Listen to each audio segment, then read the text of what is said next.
Hello, everyone. Just give me 1 minute.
You gonna do this to me, Instagram? Fine. Go to hell then.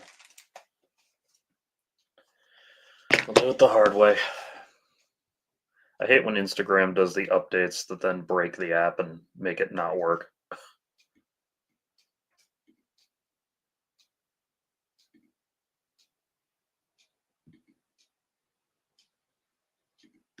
Hang on.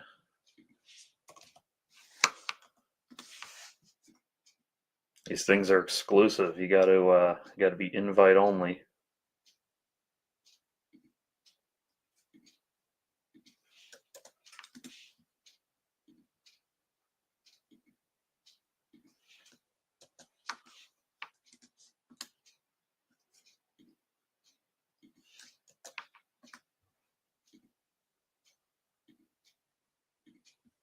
Okay.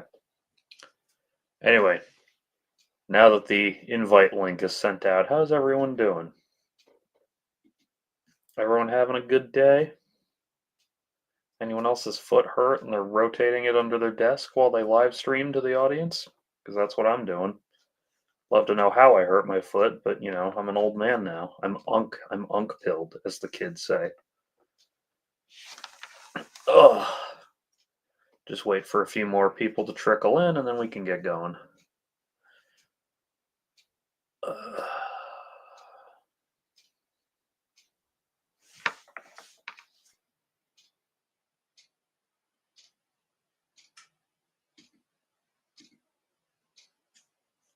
Hang on, let me open up a new tab.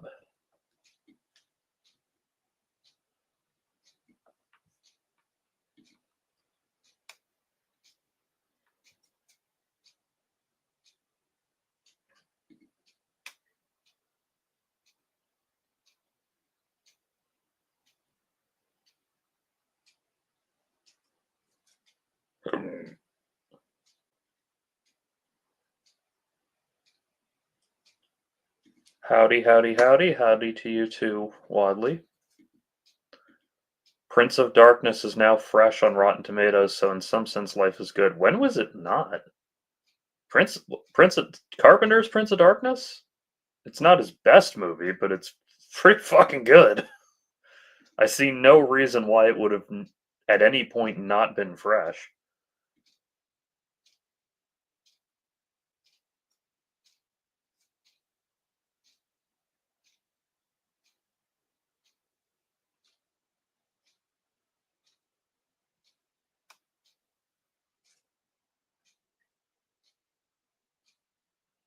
Hang on, I'm just reading something.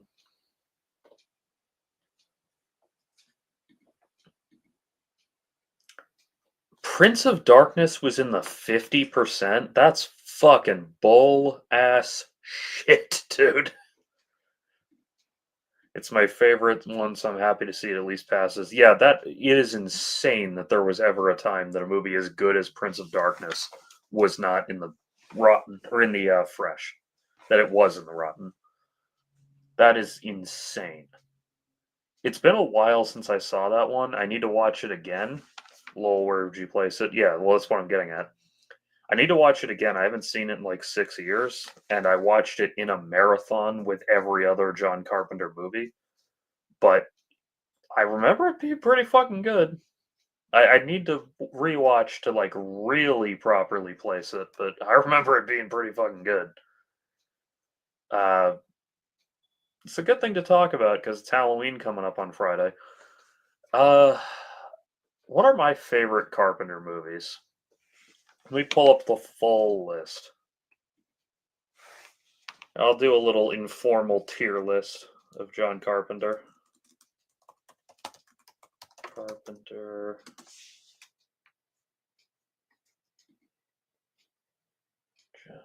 Where's this fucking.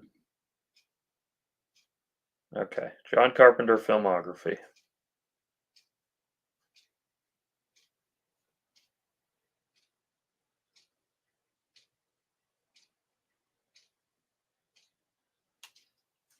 Actually, I may redact that statement. The Fog is my favorite of his. That's a good one too. That's another one I need to watch again. Okay, so I'm just gonna restrict it to the movies Carpenter directed because he wrote and produced and like did and composed for other movies. So this is just theatrical. This isn't counting fucking like TV stuff. Actually, is there? Fuck this. I'm pulling up a list that includes the TV stuff because he did some great shit for TV.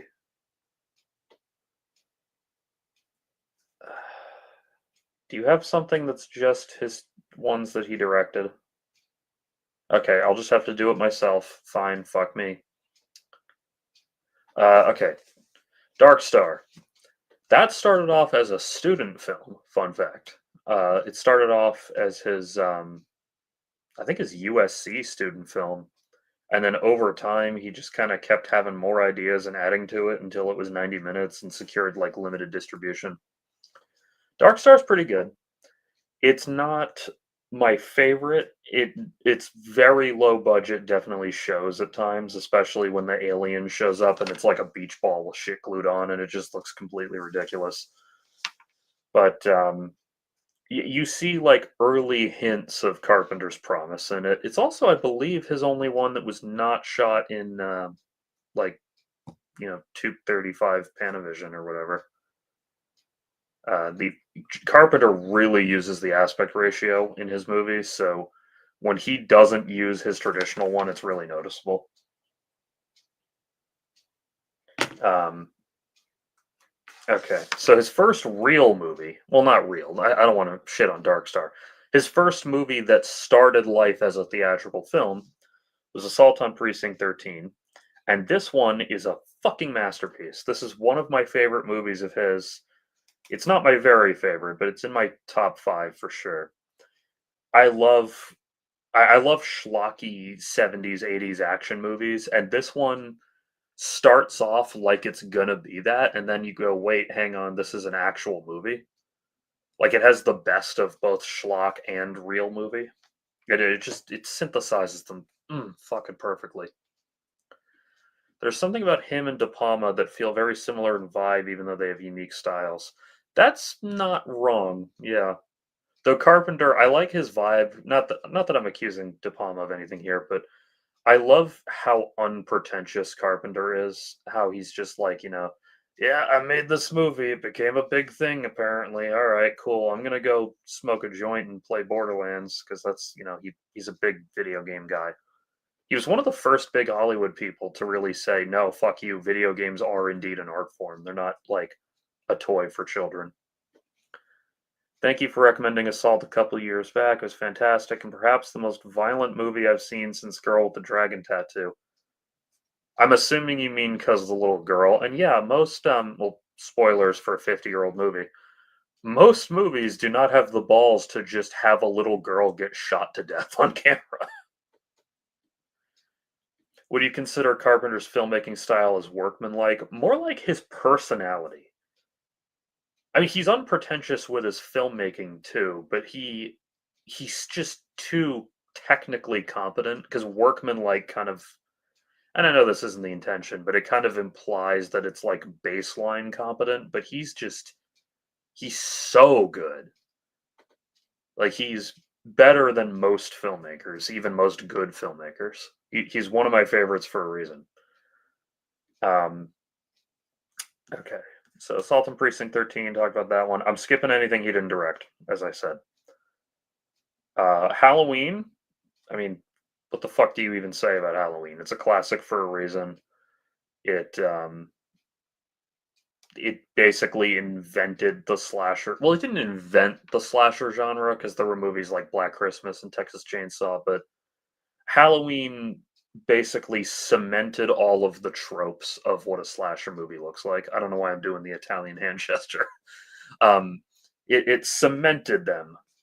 It codified them into what we consider a slasher film now. Like, everything Friday the 13th did was ripping off Halloween pretty openly at the beginning.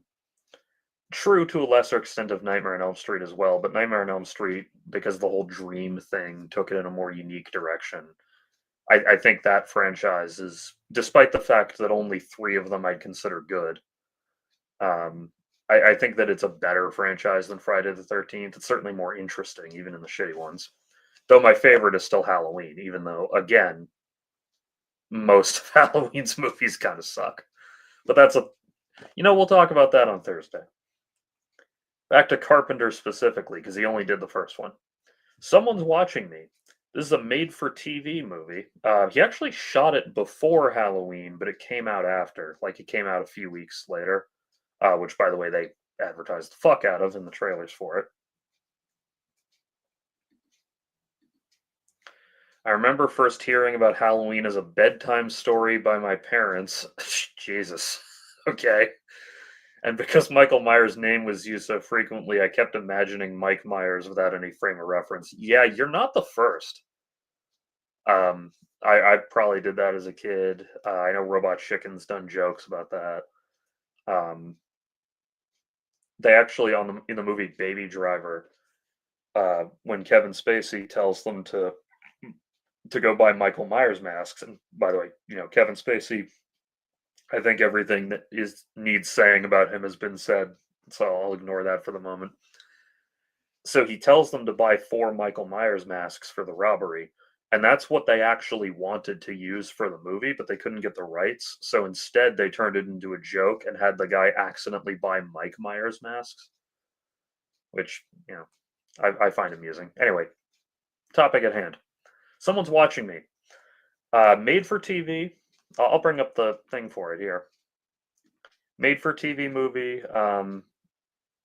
It said made immediately prior to Carpenter's theatrical hit Halloween, though, like I said, it came out later. Very simple story. This. I mean, you can read some of it here. Here, I'll bring it up in case you want to read it. Yes, this woman, she moves into this like fancy high rise because she's moved to a new city, and she basically just becomes convinced that she's being spied on. I don't want to spoil it too me here. I don't want to spoil it too much, but that's another. I haven't seen a lot of Carpenter's movies in since I did that marathon 6 years ago. My favorites I've seen since, but a lot of them I haven't. So I don't have the best memory of this one, but I remember it being pretty great. I distinctly remember, first of all, Adrienne Barbeau. I believe this is how he met her. Adrienne Barbeau was John Carpenter's first wife, mother of their son Cody Carpenter, who's a composer in his own right. And her character, I think it even says right here, her character is a lesbian, which is treated pretty much as a complete non-issue.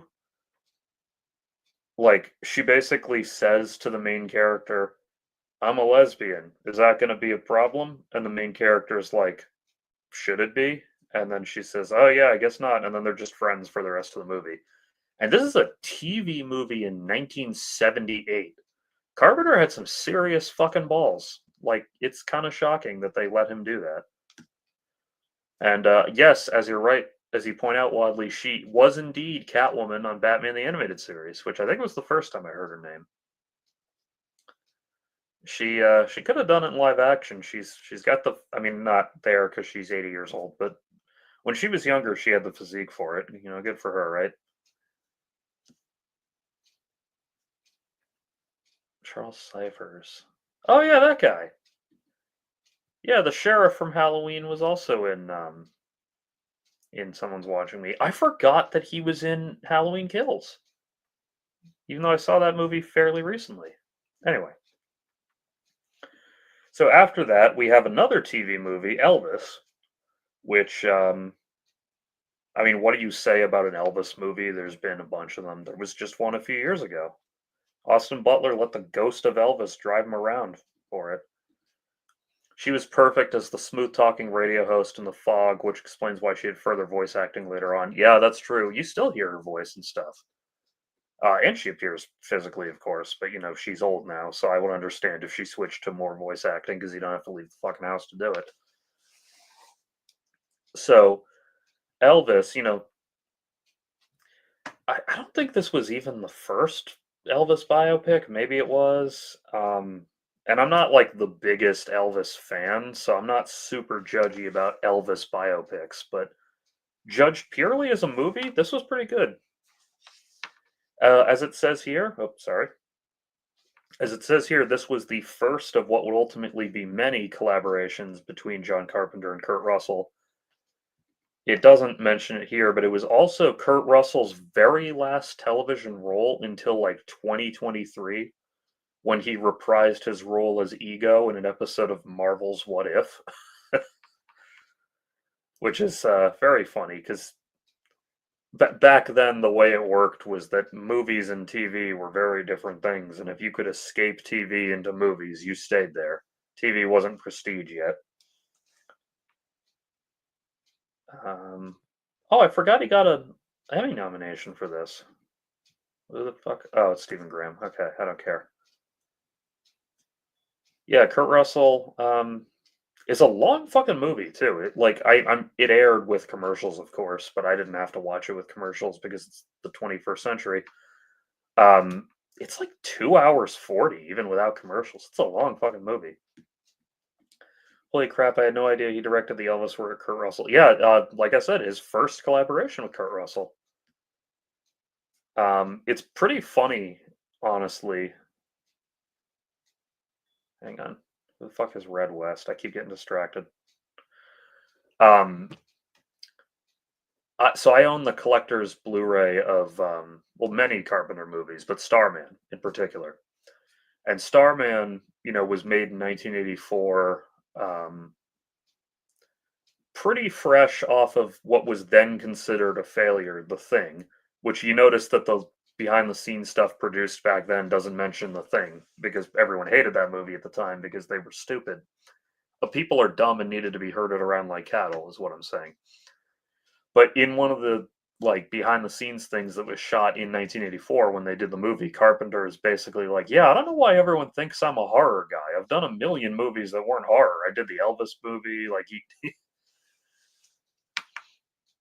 hang on. On the subject of Kurt, I'm keen to see Used Cars because it came out a year before Escape from New York and he appears to play the opposite character of Snake. I have not seen that either, but I will keep that in mind. Starman is on my list as well. The plot looks more endearing than some of Carpenter's other work. Starman is basically E.T. for adults.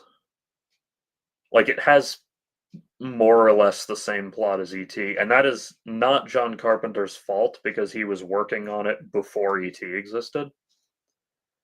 So I'm not accusing him of plagiarism or anything, but it is like the same type of plot. Alien meets a human being, bonds with them, has to get back to his home planet, yada yada yada. I like ET a lot, but I like Starman a little more because fucking Jeff Bridges and Karen Allen are the two leads. They're amazing together. The cinematography is fantastic. The music is fantastic. The plot is great. Um, Jeff Bridges got an Oscar nomination for it, which I believe is the only Oscar nomination for any Carpenter movie because the Academy has to fucking stiff horror and genre filmmakers. Hang on, I'm going to take this off screen for a second so I can Google that movie you just told me about.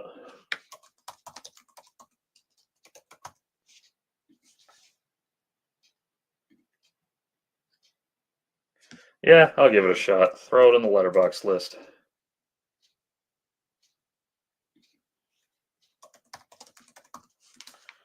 No, while the E.T. is great, it's not too kiddie or anything. Like, there's nothing. E.T. is a fantastic movie. When I said it's E.T. for adults, I mostly meant that it stars adults as opposed to, E.T., which stars mostly kids, and it's like a little more. It's not that it's adult themes because there's only a little bit of sex in it. There's no real nudity or anything. When I say adult themes, I mean like E.T. is kind of a childlike, wondrous view of alien life, and Starman is too. But Starman deals a little more in some of the nitty gritty realities of adulthood, like so when Jeff Bridges comes to Earth, the reason he looks like Jeff Bridges is because he takes the form of the first human he gets a DNA sample from, which is Karen Allen's dead husband. He like finds a lock of his hair in a scrapbook and sci-fi transmogrifies himself into Jeff Bridges. So she's dealing with grief, and there's some other stuff I don't want to spoil too much. They have a more cynical view of the government, like the government is hunting him down because they want to fucking experiment on him, whereas in ET we assume that that's what the government wants to do. And then when they finally show up, the guy in charge is like, no, I've wanted to meet an alien for years, I just want to help him. And then you're like, oh shit, okay, the government is behaving themselves this time. So Starman's more realistic, is what I'm saying. The Academy only just now making their voters prove they've watched all the films nominated for a particular award is wild. Maybe one day they'll respect genre films. That is so fucking true, dude. Yeah, E.T., I'm not saying it's better enjoyed as an adult, but it definitely, like, it's a slower paced movie than the types you and I liked as kids. Like, E.T. is comparatively slow compared to, like, Star Wars and Indiana Jones and other movies that feel like that. Marion is in Starman. Well, now this title just keeps moving up the list. Yeah, and she's fucking fantastic in it, just as she was in Raiders of the Lost Ark. She's a good actress. Like, she retired for a while because she had kids and shit, and then she came back to it. So I'm glad to. I'm always happy to see her. I hope that I start seeing her more often because her kids are adults now. Anyway, back to what we were actually discussing. I'm skipping that because he didn't direct it. The Fog. You were talking about this one, Wadley. The Fog is pretty good. It's not my very favorite of his. I need to watch it again to really get into it, but it is good. It's one of those it's kind of I've talked before about The Abyss with James Cameron, how through no fault of its own it's been lost in the shuffle just because it got released between two other much more famous James Cameron movies. The Fog is kind of the same thing. Like, I'm discounting the TV stuff here. The Fog being the theatrical movie that Carpenter made between Halloween and Escape from New York means that everyone kind of forgets about The Fog. Um, I guess Carpenter himself didn't love how it came out, which is part of why he was a producer on the remake of it in the 2000s, but I heard that one was worse, so I didn't see it.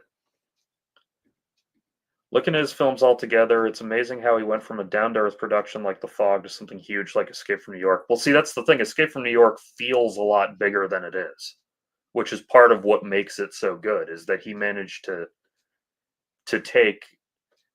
Carpenter very often has ideas that would normally require a much bigger budget than what he gets fucking allocated by the studio. So he's really good at making his movies feel like they have a much bigger budget than they do. If I remember correctly, the only one that really had like the budget that the ideas needed was The Thing, and The Thing was a big financial failure, so he never really got that amount of money to work with again. Granted, inflation maybe like he technically had more, but like in terms of how much financial and social capital he was commanding, I don't think he ever really matched what he did on The Thing. That's not to say he didn't make good movies afterwards, because he did.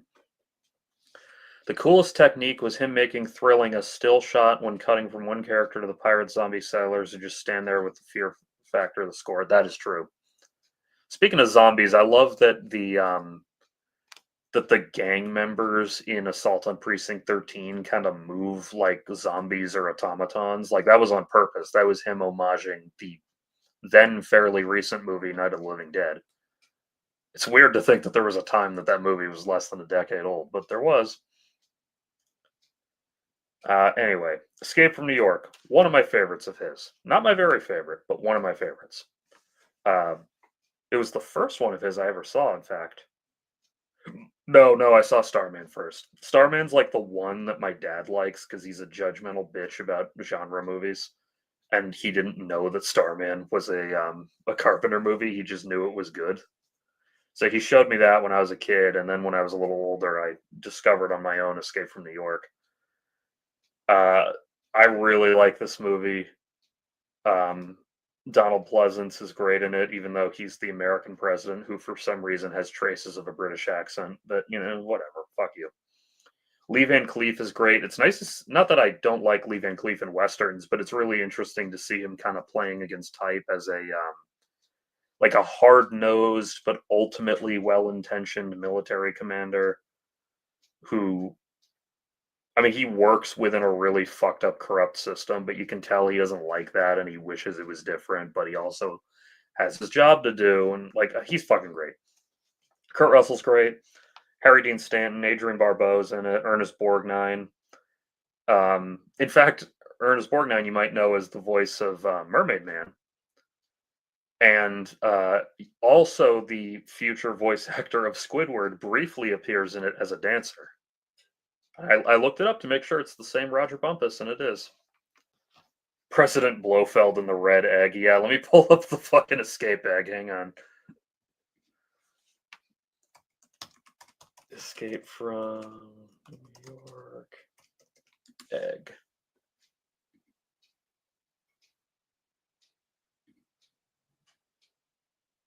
Can I get a good picture of it, please? This'll do, I guess. Yeah, this'll do. Yeah, for those who haven't seen it, Escape from New York takes place in the dystopian future of 1997. So there's a little bit of wacky sci-fi shit in it, and one of them is that this is Air Force One's escape pod. He has a little like padded escape egg. It's kind of silly looking, but it works. So yeah, I fucking love Escape from New York. It's great. I have a soft spot for dystopian sci-fi, especially stuff from this era.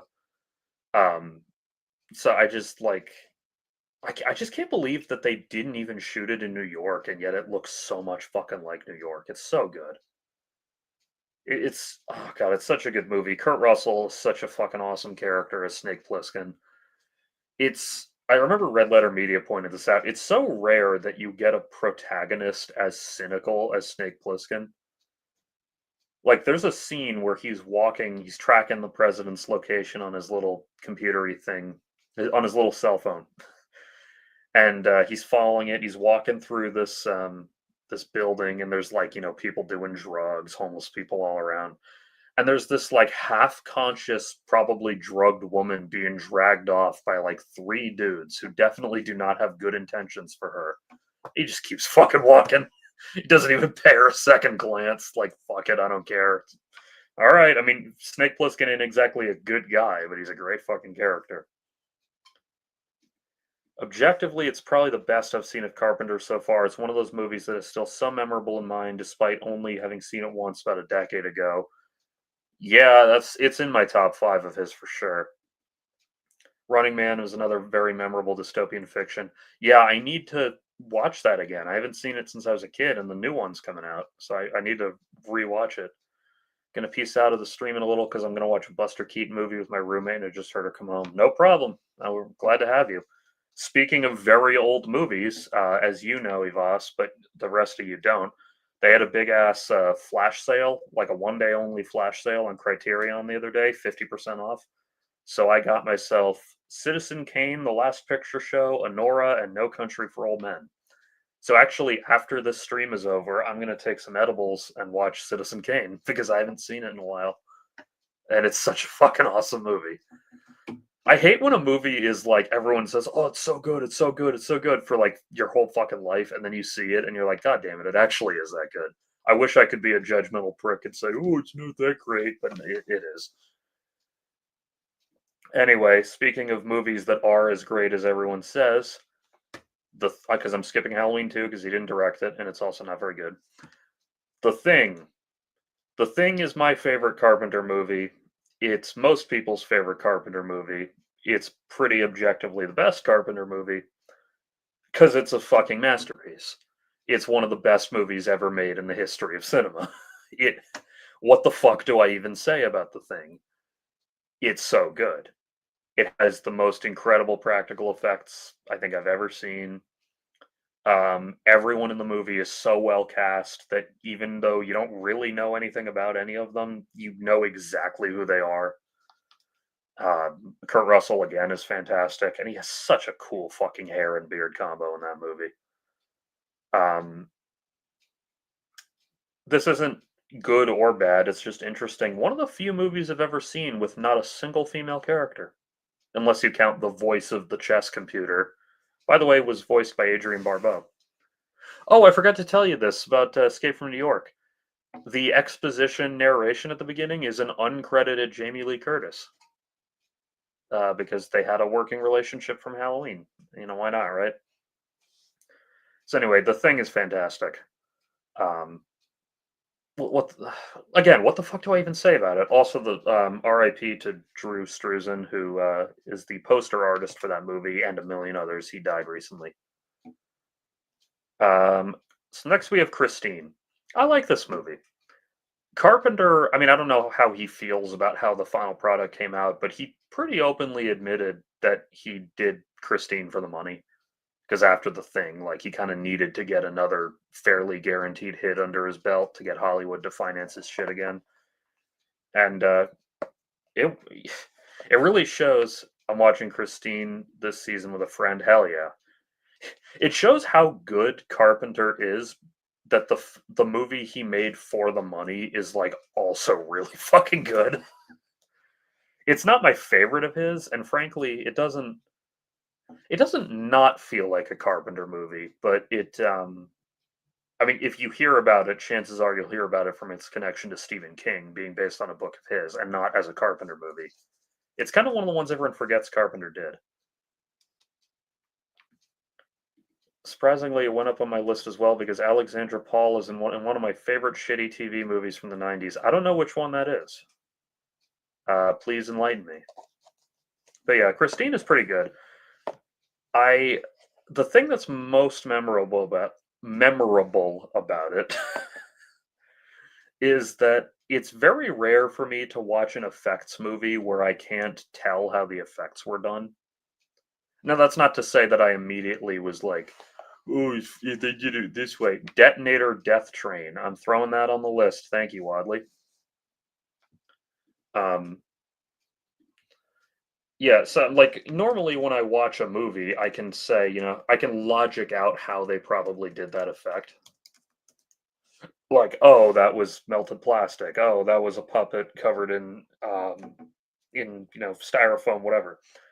I legitimately don't fucking know how they did the effects for Christine. Like the effect of the car, having a dent and then the dent like reforms itself. Like I could imagine ways they probably made that work, but I don't know off the top of my head how they did it. Dracula steals a nuke, Buffalo Bill loads it into a train, and Captain Picard, James Bond, and a Baywatch lifeguard have to stop the evil plot. I'm choosing to believe that those are the actual characters and not just you saying who the actors are in funny ways. Christine has been appearing on the GTA lobbies this season. That is so fucking cool. I was about to ask how, and then I was like, well, Christine can't exactly trademark an entire fucking type of car, can it? So I guess if you shoot it right, it avoids copyright or whatever. Death Train. Where the fuck is this movie? Hang on. If you know somewhere to watch it, Wadley, please let me know because well, according to the shit ass AI overview, it is not available for streaming and was only released on VHS and DVD. Well, that means it's probably on Internet Archive. Oh, it's on YouTube? Thank you, Wadley. All right, I'll add it later. Okay, I was talking about John Carpenter. So after Christine, let me bring it back up on screen, sorry. After Christine, we get my second favorite Carpenter movie, Starman. I also read the book, which has nothing to do with the movie. Yeah, that's common. I kind of already talked about Starman, but it's great. Um, it's like I said, it's my second favorite Carpenter movie. Just because it's so fucking emotionally rich. The performances are amazing. You feel every second of this odd little love story these two characters have. It's oh God, it's so fucking good. I have to just move on because if I don't, I'll just keep saying it's so fucking good all night. So then we have Big Trouble in Little China. Also good. It's not one of my favorites the way it is for everyone else, just because Carpenter has so many good movies, but Big Trouble in Little China is great. The first time I watched it, I didn't like fully get it, and then I watched it again and I was like, "Oh, Kurt Russell is the comedy sidekick in another movie. He just thinks he's the protagonist of this one." Okay, that makes sense. This movie makes so much more sense now, which is a really brilliant way to do a movie. Um, I've never really seen that idea done before, certainly not in a feature-length film. And also, I don't know if this was the intention. It's also a pretty clever jab at like racial casting in Hollywood because it's so rare even today that Hollywood lets a non-white guy be the protagonist unless it's Will Smith for a big, blockbuster action movie that is. Will Smith can do it, and there's Denzel Washington. There's one or two others who could get away with it, but they mostly cast white people still. And so this movie is a really kind of humorous, like takedown of that, almost like kind of a subversion of it, because we have our handsome, muscular white protagonist, and then it turns out he's a dumbass, and that his Asian sidekick is the real hero of the movie. What's funny about this one is that for a long time I thought that was Kurt's face on the poster, but it's actually Jeff Bridges. Yeah, they do kind of look alike from certain angles. Big Trouble was extremely memorable because of how bizarre it was, but James Hong was creepy as fuck from what I remember. James Hong is a fucking national treasure. And he's still alive, and he's still fucking acting, and his brain isn't melting, even though he's like 97. The layered sewer route was chock full of lore. Yeah, I gotta watch that movie again. There's so much to fucking pick up on. Yet here, I'm gonna put myself on full screen. Do you know who was president when James Hong was born? Calvin Coolidge. Now, granted, to be fair, that's because back then the inauguration was in March and he was born in February. So, with modern inauguration rules, it wouldn't have been Calvin Coolidge, but still, he was born when Calvin Coolidge was president, and he's still alive. And he's been old his whole fucking life. Like he aged to like how old would he have been in Blade Runner? Like 60? Let me find out. I'll put this back on screen. I don't have anything too embarrassing in my search history.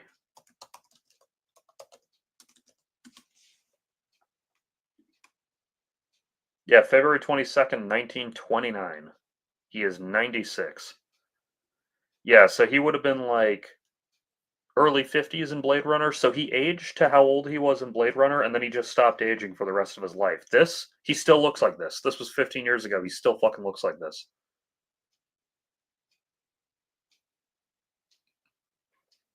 And oh yeah, I forgot that he got his start on the Charlie Chan show. I guess he got fired from that because like the white co-star got pissed at him and like called him some racial slurs. I forget.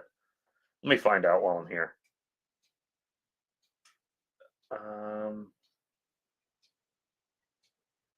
yeah, in an interview on CBS Sunday Morning, Hong revealed that J. Carroll Naish, or Naish, however you pronounce his name, in a racist outburst, had him fired from the series for missing only one line. That's that's fucking sad. Anyway, James Hong is fucking cool as shit. There was one movie where he was young. It was called Flower Drum Song, which released in 1961, and he was a dapper young waiter who looked like a healthy 46-year-old. Well, yeah, I mean, it's not to say he was never young. It's just that he's been old for 50 fucking years. He's been the same level of old. And that's cool as shit. The fact that he's still going, he still has a passion for acting. I mean, he was in Everything Everywhere All at Once a couple years ago. He's been in everything. He's a fucking great actor. Where was I? I was in Big Trouble in Little China. So next we have Wadley's favorite, or one of his favorites, Prince of Darkness. Yeah, Morgan Freeman's another one. He hit like 60 and he stopped aging there. Prince, God, by the way, Carpenter fucking was cranking movies out in the 80s and even into the 90s. Like he was doing one every year or two. I respect that. We have Prince of Darkness. Uh, Again, another one I like. I need to watch it again. I liked that it was kind of a mix of supernatural horror and science fiction. You don't see that too often, especially not back then. Oh yeah, I forgot Carpenter has what he jokingly calls the Apocalypse trilogy, which is The Thing, Prince of Darkness, and In the Mouth of Madness. They're not actually a trilogy. He just like jokingly calls them that because they're all movies where the stakes could potentially end the human race. Um, but yeah, Prince of Darkness is great. I need to. It says a lot about how good Carpenter is that a movie as good as Prince of Darkness got like forgotten compared to other ones he did. So then we have They Live, which is again fucking amazing. I own this one on disc. It's probably my top five. The whole like obey sign Shepherd Fairy thing comes from this movie. A million people who've never seen this fucking movie inadvertently reference it whenever they, have an obey shirt or reference like putting on the glasses to see the truth or say, I'm here to chew bubblegum and kick ass and I'm all out of bubblegum. Um, Roddy Piper has, not that he's like the most talented actor, but he's got more acting skill than you'd expect from a wrestler, even if his Canadian accent does occasionally appear. Um, I like that he finds out that the world is inhabited by aliens, and his immediate response, I shit you not, within 5 minutes, is grab a gun and start shooting them all. Keith David is great in it. There's some really cool political, social, socio-political commentary, which there are in a lot of Carpenter movies, but in this one in particular, it's really, I don't even want to say heavy-handed because that implies it's not good, but it's very overt.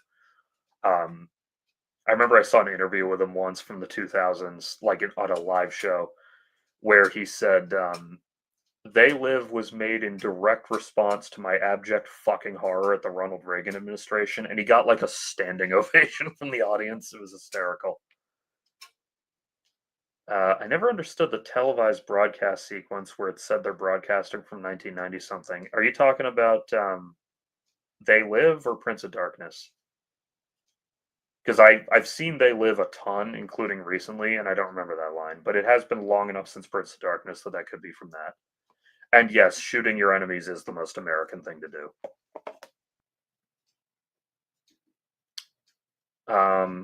Prince of Darkness. Okay, I did not remember that. Maybe they just said that to like, because sometimes a movie will do that if they need to have a piece of tech that's like not quite real but is plausible. They'll set the movie like a year from now, type of thing.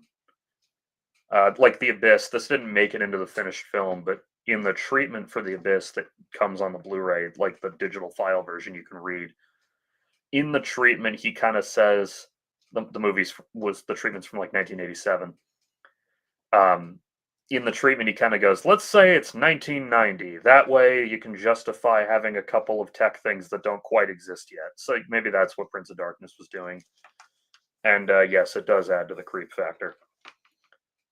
So after They Live, we have several TV movies that he wrote and didn't direct.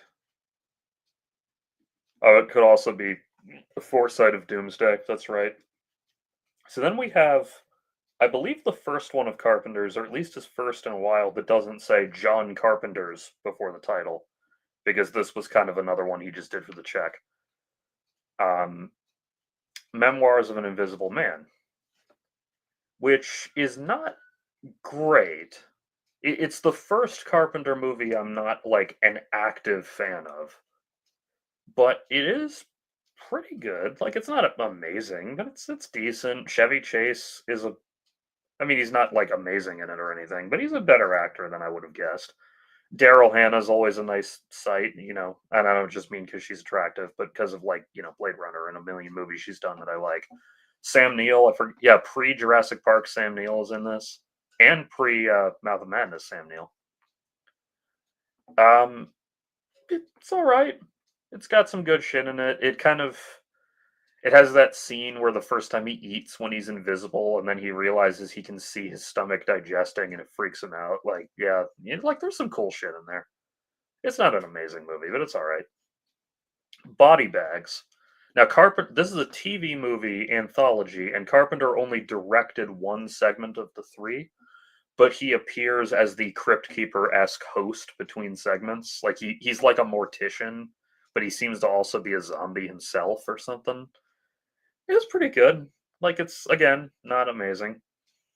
Um, but Carpenter's segment of it is good. There's a segment that stars Mark Hamill as a baseball player. That's pretty cool. Mark Hamill, I said a few weeks ago, he's a better dramatic actor than he gets credit for. He plays like a baseball player who gets an eye transplant from a serial killer, and he starts to become possessed by the killer, and like that kind of shit. And so then we have In the Mouth of Madness. And In the Mouth of Madness, first of all, is probably Carpenter's last good movie, or at least last like really good movie.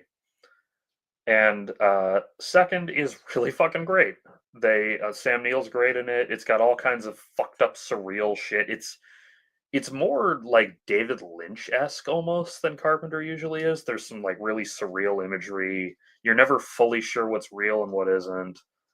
Um, this is not related to that, but it features little like 13 or so year old Hayden Christensen in a small role as a kid on a bike at one point, which is just kind of funny in hindsight because a few years later he'd be doing Star Wars. Um, yeah, In the Mouth of Madness is great. They just released, or they are releasing, a new version of it from Arrow Video that I think I'm going to check out. Though they already had one from Shout Factory, so I'm not sure why they bothered. So now we're getting into the Carpenter movies that aren't very good, to varying degrees, which is only his last few. We got Village of the Damned, which is a remake of the original movie. I've never seen the original. I only saw this one. I mean, a few years later, his head would spin all the way around in Goosebumps. Yeah, that's true. Yeah, I never saw the original Village of the Damned. I watched this as part of the marathon, and maybe the original's better, maybe the novel's better. It's not great. Like, it's not the worst movie ever. It also has Mark Hamill in it. Come to think of it, it's just not like that great. Yeah, I'd watch Village for Chris Reeve. Yeah, I mean, it's not like a terrible movie. It's not a waste of your time to watch it, but like, don't pay money for it. But Christopher Reeve is good in it. I believe it's the last movie he did before his accident, or maybe second to last. But because they come out in the wrong order, sometimes it came out last. I forget which. Let me find out. Yeah, it was Reeve's last theatrically released film before his accident. Seeing him outside as Superman feels like completing a side quest outside the main game. That's true. I rewatched all his Superman movies before the new one came out, and I forgot how good he is in them, even in the ones that suck, which is all but the first and the director's cut of the second. Yeah, you're right. His last project period was a TV movie called Above Suspicion. Doesn't he play a paraplegic veteran in that one too? Which is kind of a dark omen. I think he does. I mean, he kept acting after his accident, but. So then we have Escape from L.A., which is, as you could probably guess, a sequel to Escape from New York. It's Yep, and we see him as a cop. That's unfortunate. So Escape from LA again is not the worst movie ever, but it's nowhere near as good as New York. It's got some really fucking piss poor CGI effects, even for 1996. Um, it has a lot of cool ideas. Like that's the thing. There's a lot of cool shit in it, like the president being a fucking lunatic, right wing Christian demagogue. Who could have pictured that, right? That was fiction in 1996. Um, Bruce Campbell makes a small appearance in it. Like there is some good stuff in this movie. It's just it gets bogged down like by a bunch of schlocky shit. It tries to up the action and like the scale of the fights and chase sequences and everything a lot from the first one. And the first one works because it's so slow burn with little bursts of action. So it doesn't hold up as well. It always seems interesting when superhero actors go into a police role. One of the better TV films, as well as his final acting role in a movie, which was the Rear Window remake. Was that really his last one? I guess he mostly did TV shows after that, but I believe you. Yeah, he did do that Rear Window remake, which I heard mixed things about, but whatever. What are you gonna do? It's hard to remake Hitchcock, am I right? So, anyway, Escape from LA. Meh. Now, Vampires is probably Carpenter's worst movie. Again, it has some great shit in it. It has some interesting ideas and some fucking kick-ass nudity, by the way, too. Um, but it's just not very good. James Woods, and I know it's easy to say because James Woods is a fucking lunatic now. Like he's a far right QAnon, anti-vax, whatever. And it's easy to say about someone like that. He always sucked, but I've never been particularly impressed with James Woods. He's good in the Hercules voice role he did. He's okay. He's done some decent stuff. It's just I've never thought he was that great an actor. I guess the Rear Window, they did a good job of updating it for '98, but it's only really worth watching because Christopher Reeve, one of those star power things. Yeah, that's what I heard. That's what I heard about it. So yeah, vampires, like there's some cool stuff. I mean, it's John Carpenter. It's never gonna be like dog shit. It's just that by this point he was fed up with Hollywood and kind of like wasn't working under the best conditions. There are some theories that he made Escape from LA like that on purpose because he got nagged so often to do a sequel that he's like, "Oh, fine, I'll give you a fucking sequel." Now, sadly, because this one didn't do well, we did not get the third one he was thinking of called Escape from Earth, which is literally Snake Plissken in the zombie apocalypse trying to escape Earth. That I want to fucking see. I'm still mad we don't have that. I still think he could make it. James Woods was in a movie called Salvador, which Oliver Stone did the same year as Platoon. The plot looked interesting. Oliver Stone has made some good movies, but I fucking despise him as a person because of his mostly the simping for Russia. He's one of those dudes who went so far left wing that he embraced the idea that anyone the U.S. is geopolitically opposed to is good. So he plays defense for Vladimir Putin, for like Trump. When somebody asked him about like Russia's ban on gay marriage, he made some comment that like implied he was okay with that, and then he had to walk that comment back later. He's a fucking asshole. Damn, that's like missing out on Indiana Jones and the Haunted Castle with the zombies. Yeah, they did do an Indiana Jones zombie novel called Indiana Jones and the Army of the Dead, which is pretty good. Is that why Oliver Stone made Snowden? He's one of those dudes who would have made that movie regardless. I don't think he did it solely to simp for Russia because he's not a Russian asset. It's just that he is left wing enough that he fucking hates America, which fair enough, so do I. But he's gone so far down that pipeline. Sometimes if you hate America so much, you'll wrap around to the position that by extension anything America's geopolitical adversaries do is good. And that's what he is. Like that's what he's fucking turned into with time, which is a real goddamn shame because he made some great movies, including some nonfiction ones, or at least historical fiction ones. Anyway, the point of all that, Vampires isn't very good. I also forgot which of the Baldwins is in it. One of the Daniel Baldwin, yeah, he sticks out to me because, as you can see here, he's the Baldwin brother who looks the most like Alec Baldwin. So he's kind of the one who gets all the roles that were beneath Alec Baldwin's notice. Like, we don't have the budget for Alec Baldwin, but we got the budget for Daniel Baldwin. Wall Street will always be like greed for me. Good. That is a reference to the Wall Street movie. Nobody fucking think that Wadley's some kind of capitalist. All right, he's a good dude. He's a good friend, and I love him very much. And yes, Oliver Stone has made some fantastic movies, including Wall Street. He just went crazy. What are you gonna do? So after Vampires, that's so he only did two movies after that one. Ghosts of Mars, which is another one that has like, yes, you're welcome, Wadley. Ghosts of Mars is another one that has interesting ideas, but is just kind of bogged down in subpar execution. Um, like it's another one. Mixing sci-fi and the supernatural is cool. Like, oh, Mars also has ghosts. That's fucking weird, but all right, that's interesting. But it just kind of gets dragged down a little. It also, a lot of it is kind of a rehash of Assault on Precinct 13, like the same notion of the cops and the criminals have to team up to fight an incursion from another force, except this time it's alien ghosts rather than a gang. And then he, 9 years later, which shows how things were going, made The Ward, which is, it's all right. It's kind of fairly generic but serviceable, like ghost possession psychological horror movie.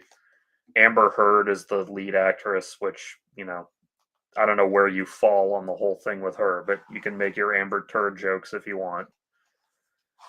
Um, that's a whole different thing. I've heard some people say it was self defense on her part. I've heard some people say she instigated it.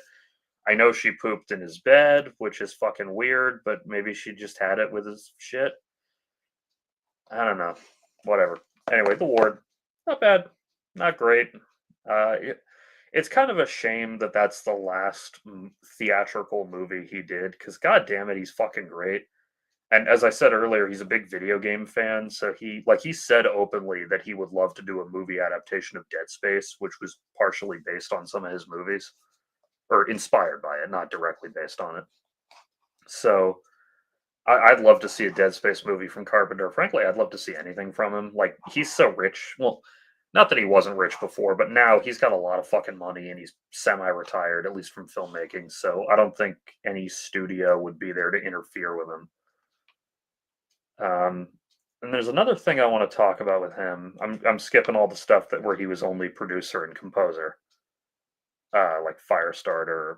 He was supposed to direct the original Firestarter movie, and then after the thing flopped, they took it away from him, which is a real shame because he would have done way fucking better than they did.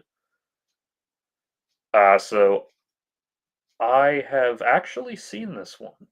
Wish he'd come back for one more like De Palma. I wish he'd come back for 50 more. He's only like 78. He can make a bunch more movies. I have actually seen Captain Voyeur. It's a short film he did in college, and it's on YouTube. It's silent because student films didn't have budgets back then. They really don't now either. Um, I mean, it's just a 7-minute silent short film, and on like 60-year-old film stock, so it looks pretty bad. But you can see it's interesting to watch because you can see the hints of Carpenter to come, like some of his, oh, the stalker's POV shooting the scenes of the victim. Like a lot of the shit he did in Halloween, he first experimented with in Captain Voyeur, and in fact in Someone's Watching Me, because he shot that before Halloween. I think he finished it like 2 weeks before starting Halloween. He said that a lot of the lessons he learned on the set of Someone's Watching Me he applied to Halloween. Anyway, Captain Voyeur. Yeah, here we go. The film is notable because it includes several elements that would appear in Carpenter's later horror film Halloween. Everett, who I guess is the archivist who who found it in their files, says the similarities include a striking resemblance between the lead actresses. I don't remember what the lead actress looks like well enough in Captain Voyeur to notice that, but I believe him. Acting roles, yeah, he often had little small roles in his own movies. I mean, hell, you can just fucking read them all right here. So this is what I wanted to talk about. Several things here. Zoo. What the fuck is Zoo? I've never heard of that one. So there's a TV series on Showtime back in the day called Masters of Horror. And Masters of Horror it was kind of like R-rated Twilight Zone. It was an anthology. Every episode's a new story, hour long, R-rated. You're allowed to have nudity and swear and have violent, fucked up shit happen and everything. And each one was directed by a different, like at least semi-prominent horror director. Like they had Toby Hooper in here. I'll pull up the fucking list. They had Toby Hooper in there, John Landis, Joe Dante, Larry Cohen, John Carpenter, Don Coscarelli. Now, not I don't think all these people wound up doing an episode. I know Tarantino sure as hell didn't, but anyway, the point is that Carpenter directed two episodes, one for season one and one for season two. Cigarette Burns and Pro-Life. Pro-Life's reputation is not great, but I liked it a lot when I watched it. Maybe just because, like, Ron Perlman's the main villain. He's fucking great in it. It has a really explicit political message I liked.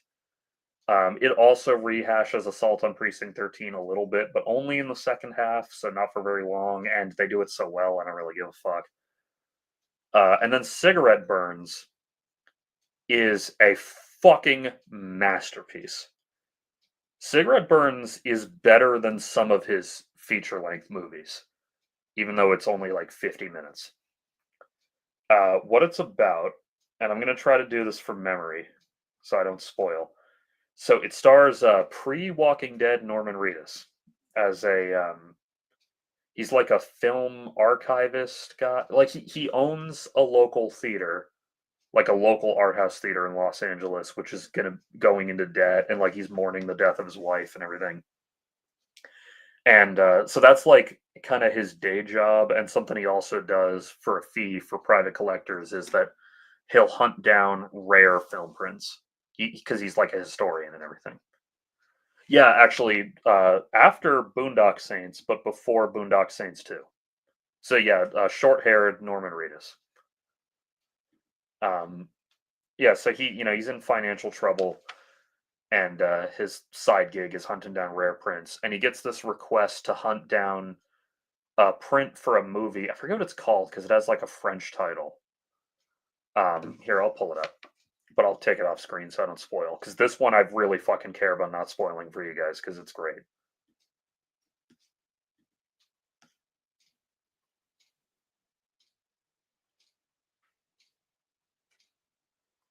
Okay, so the movie is called La fin absolue du monde, which in French means the absolute end of the world. And it's like it's supposedly cursed. Like it was only screened once and the people in the screening like went crazy and all stabbed each other to death or whatever. So he starts hunting down this print, and the closer he gets to it, the more obstacles he encounters, both from normal human like mafiosos and types, and also like weird semi supernatural shit he can't explain. I don't want to say any more than that, but it is so fucking good. It's actually the first one I saw because I saw Masters of Horror because it wasn't on streaming anywhere at the time. I rented the DVD from the library, and the DVD had some of the episodes in a different order than they aired in. So Cigarette Burns didn't air first, but it's the first one I saw. It's so fucking good, Cigarette Burns. The series overall is like fairly good, but kind of mixed, and definitely like suffers from its budget at times. Like there's a lot of like kind of small time TV actors, amateur. Every now and then there's like porn stars in it because there's a fuck ton of nudity. Um, it was like the early days of premium cable where we didn't really know what to do with no limitations. So every fucking show on every network had titties every 5 minutes. But hey, I ain't complaining. Cigarette Burns has some nudity in it too. Anyway, it's fucking masterpiece. Just go watch it. I don't want to spoil it. And he did, yeah, 2 years ago, he did this series, Suburban Screams, which is like a documentary. supposedly true crime, but it describes like supernatural occurrences, so take how true it is with a grain of salt. But it's named after him, and he, via Zoom, I think, because I think it was still during COVID, he directed the second or the season finale, or I guess series finale, because they only did 6 episodes. Yeah, Phone Stalker. Yeah, Carpenter directed this one himself. It was his first time directing in like since the war in 2010, so I was really happy to see it.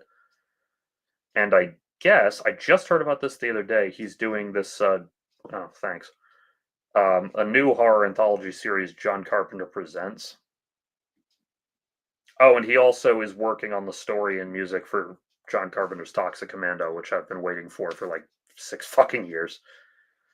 Um, so yeah, John Carpenter's a fucking masterpiece. I'd have to think a lot. Well, his movies are masterpieces. He is a masterpiece of a human being because he's really fucking entertaining to listen to in interviews. At least is still active in some capacity. Yeah, he never retired. What it is that he's also a musician, and for most of his movies did the score as well. First for budgetary reasons, and second because he liked doing it. The Thing actually is one of the only ones he didn't score himself because it was so ambitious that he had to focus on directing. So that's when he brought in Ennio Morricone. But yeah, so after he like kind of fell out of making movies, he just started doing a fuck ton of music.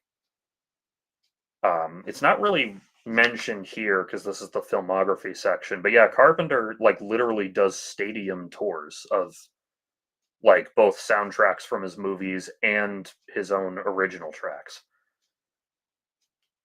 Um, yeah, well, first it was like I said, it was just because of budget, because like fucking Dark Star had no budget, so if there was going to be any musical score, it was going to be him doing it himself. But yeah, Carpenter is actually the son, as you could probably guess from his middle name, the son of Howard Carpenter, who was a fairly prolific music professor. He used to have his own Wikipedia page, but I guess they said he's not important enough. Oh, that's so cool. He was using an 8 millimeter camera to make little shorts before he was even in high school. Fuck yeah, dude. You got to respect that level of dedication. But anyway, he has a son named Cody Carpenter who is also a musician and composer in his own right. And in fact, the as it says here, John and Cody Carpenter and Daniel Davies, who's like I guess a longtime Carpenter friend, like his son's godfather and everything. The three of them do a lot of scores together now. Like they did the latest trilogy of Halloween movies together. They did the Firestarter remake, as I was talking about a minute ago. Um, so he's just, you know, Carpenter's fucking great, man. He's a very cool dude. He like I said earlier, he has no real pretensions about himself, and he really doesn't. Like he doesn't think that he's better than you because he made the thing. He's just like, yeah, I had an idea, I made it, and apparently it's a big deal now. Like that's kind of his attitude. It's similar to Harrison Ford. Like I always joke that Harrison Ford, whenever you see him in an interview, looks like he can't believe that his side gig of acting took off, even though it's been like 60 years. Um, you don't need to keep Carpenter's personal life on screen. So Carpenter's kind of the same way. He's just like, yeah, I did that thing. He also is he doesn't go so far as to shit talk people who work on his creations later. But he definitely like if that installment sucked, he's going to be honest about it. Um, he kind of like somebody asked him once, like, "What do you think of all those Halloween sequels?" Which he had no involvement with, and he basically was just like, "All I know," he's like chain smoking, of course, because he always is. All I know is that when they make one, they send me a check. What a great thing for him to say. But he's so good. Um, what was the other one of the other story about him? Oh yeah. So I remember reading this that when Rob Zombie got the contract to do the Halloween remake, he actually went to have a sit down with John Carpenter to ask him for advice. And I mean, Carpenter wasn't happy they were making a remake, but he wasn't going to make that Rob Zombie's problem. So he was apparently very nice, civil. They talked for a while. And the advice he gave Rob Zombie was make it your own and don't worry about what I think. Take the story in your own direction. And for that first movie, he did. I don't love that movie. It sucks for the most part, but I respect its effort to do something different with Michael Myers. Excuse me, I'm going to have one of my perfectly normal chocolates that definitely don't have any psychoactive components to them. Because I need to make sure it's kicking in by the time I watch Citizen Kane.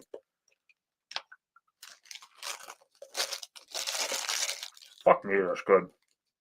They gotta not make these tasty. You'll eat like 7 of them and be on your ass. Sorry for the ASMR.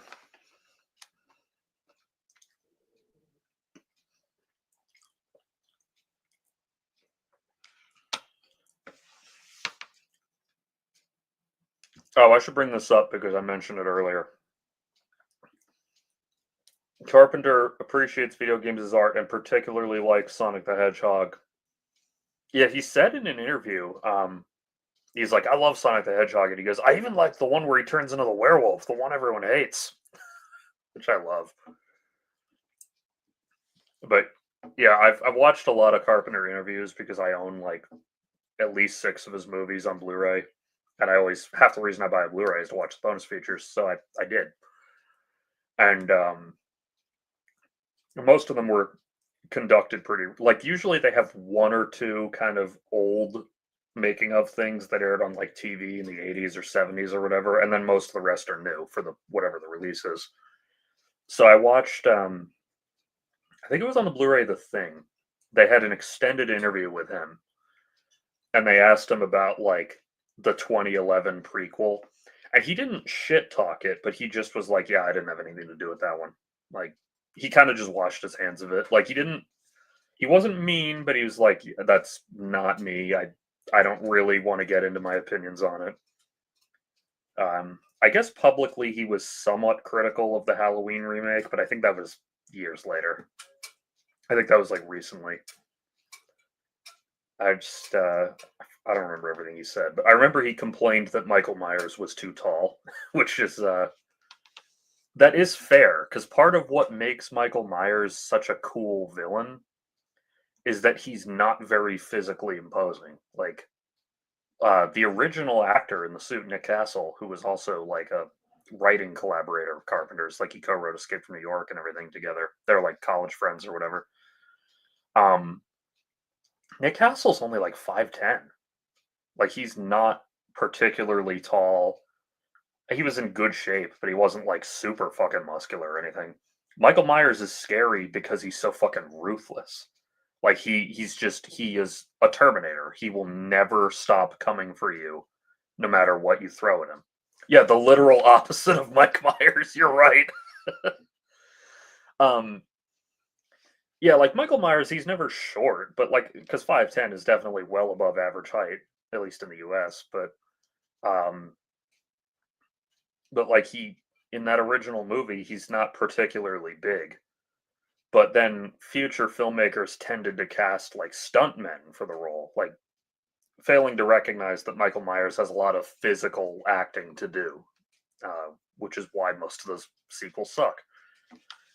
But in the Rob Zombie one, I forget the guy's name, but he's like a big, in many ways, stuntman actor. Like, he played fucking Sabretooth in the original X-Men movie.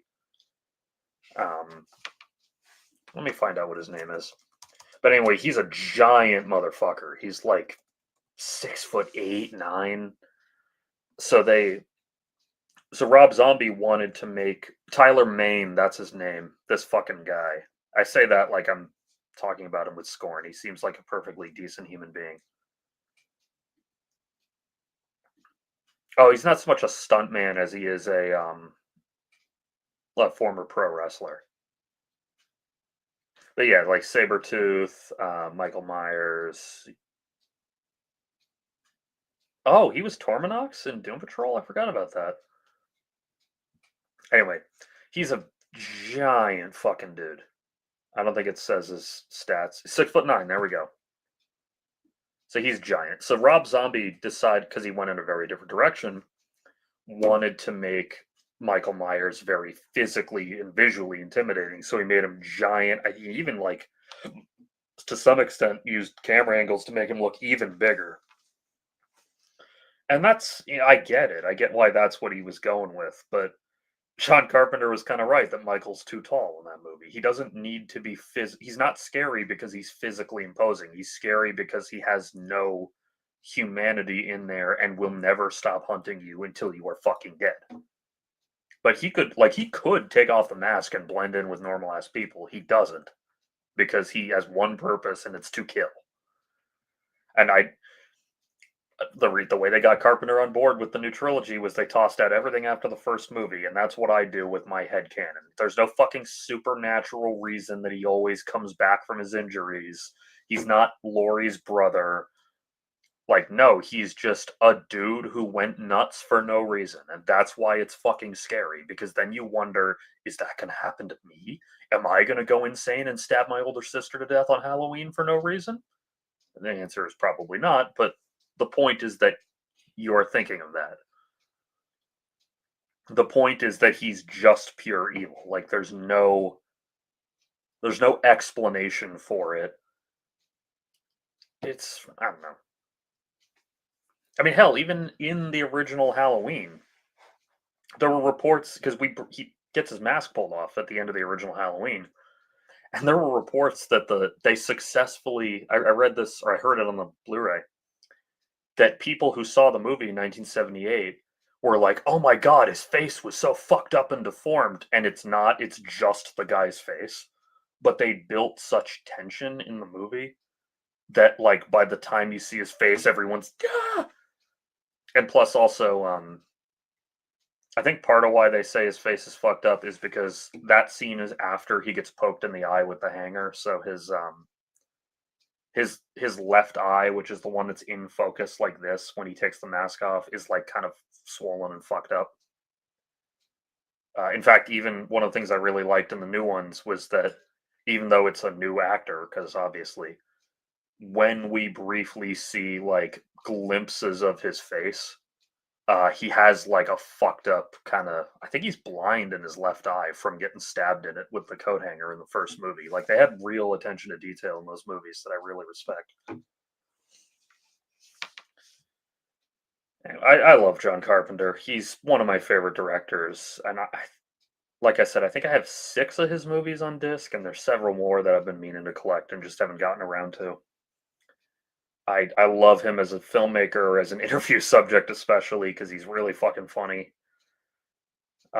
Just how like nonchalant he is. Like, oh, did you like that sequel they did to your movie? And he'll just be like, no, not really. Like, he's not a total dick, but he's not going to be dishonest either. I respect that.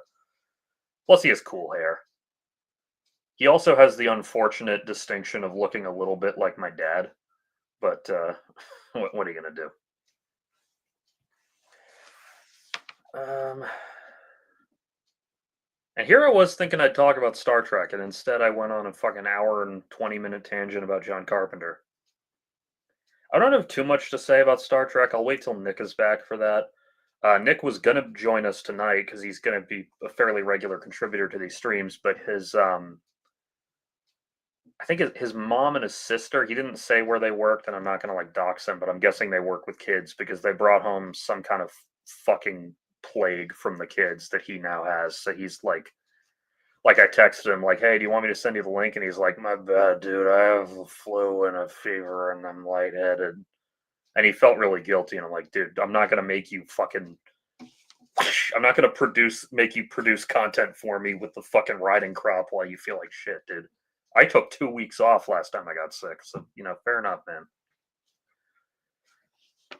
But yeah, I have been watching Star Trek. It's great. When Nick is back, I'll talk more about it. Um, before I go, let me find that movie. I'm probably going to do a triple feature later tonight with Mouse, The Ghosts of Mars, and Starman.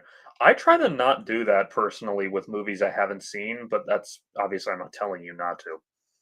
It's just that, like, with a movie I've seen before, I can do that, but with something I haven't, it kind of is like, oh man, I'm gonna get those movies confused if I watch them too close together, or I'll get tired. Like, when I did that Superman marathon right before the new one came out, because I was running short on time, I watched in the same day Supergirl, Superman 4, and Superman Returns. And by the end of Superman Returns, I was ready to go to fucking bed.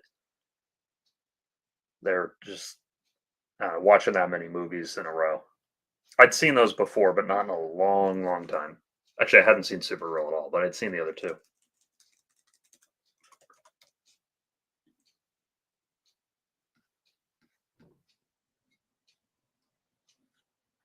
All right, let's see if YouTube has what I'm looking for.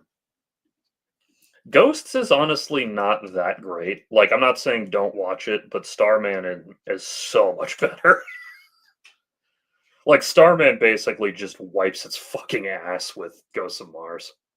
And I say that as someone who will defend Ghosts of Mars more than most people. I remember someone interviewed Carpenter about it, and he's like, I didn't get why people expected it to be more serious. It's called Ghosts of Mars. Fair enough, John.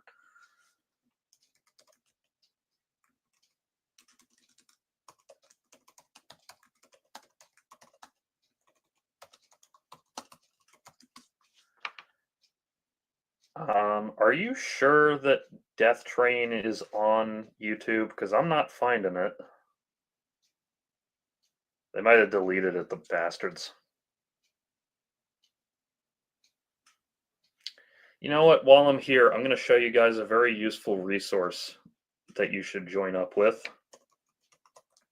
And this is not fucking. I'm not being paid by them. Trust me, I wish. There's website Hoopla. You kind of link it to your library card. And, oh, hang on. I'm taking that down in case they ask me for anything.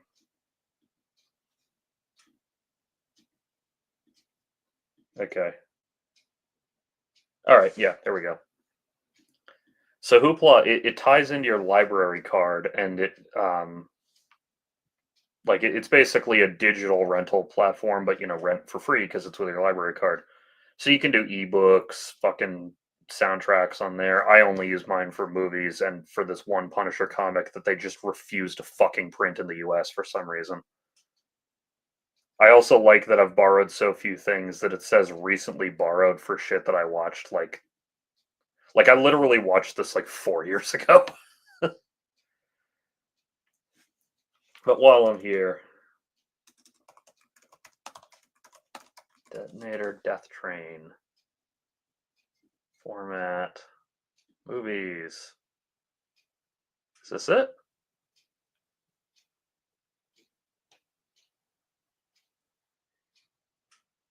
No, fuck, wrong year.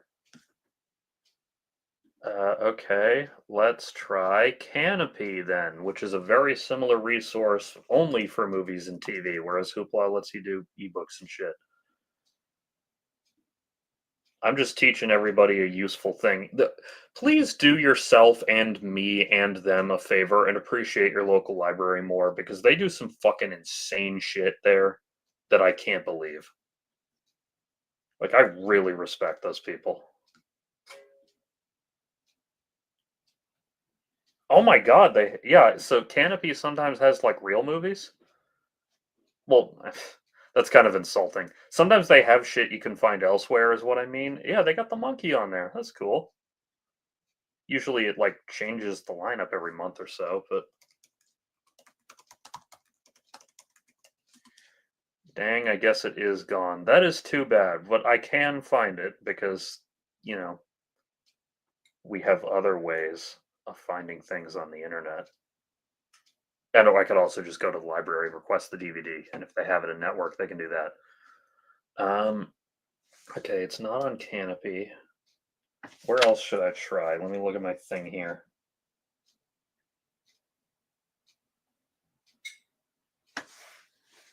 Oh shit. Sorry. Just a message from a friend. I'm gonna check the most unlikely source of all for this movie. The Criterion Channel.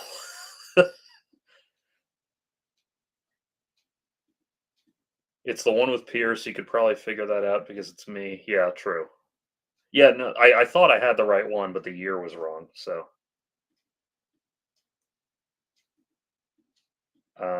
You never know what's on the Criterion Channel, by the way. They had the fucking Jackass movie on there last year. They had Freddy Got Fingered.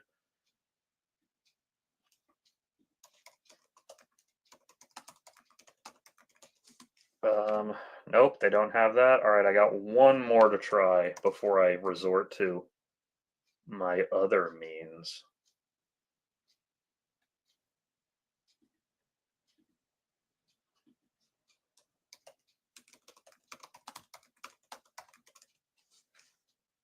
Oh, fuck me. All right, I guess I'm throwing that on my library list.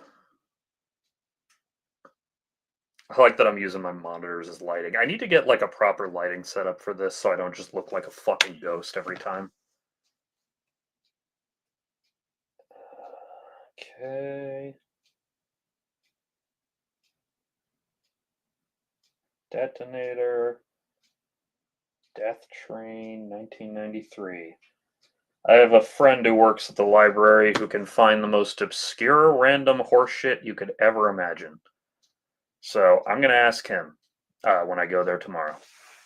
And I'll update you on Thursday with the exciting results. Actually, I probably won't get to it, but yeah, we'll see. Anyway, my throat is getting tired from talking so much, and I know this edible's going to kick in soon, and I kind of have to poop, so I should probably do that I before I'm too stoned to wipe my ass. I would like to show you this though. This is my brand new mug. This is a shout out to the. Hang on, let me actually get it into the fucking light. Shout out to the DFF boys, Deep Fat Fried, the Tomump mug. It just arrived today, and it's nice and tasty.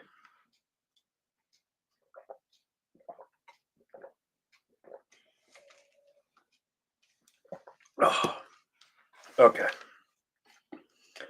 I'm gonna go grab myself another drink and go to the bathroom and watch Citizen Kane the way it was meant to be viewed on 10 milligrams. So take care, everyone. I'll be back Thursday. I don't know if Nick will be with me because he'll probably still be feeling like shit, and but if he feels up to it, he can join. Take care, everyone. Drink some fucking water. Eat something healthy. Any medical shit you need done, do it, and keep your butthole tight. I'll see you on Thursday. Goodbye, everyone, and you have a good night too, Wadley. Thank you very much. Goodbye.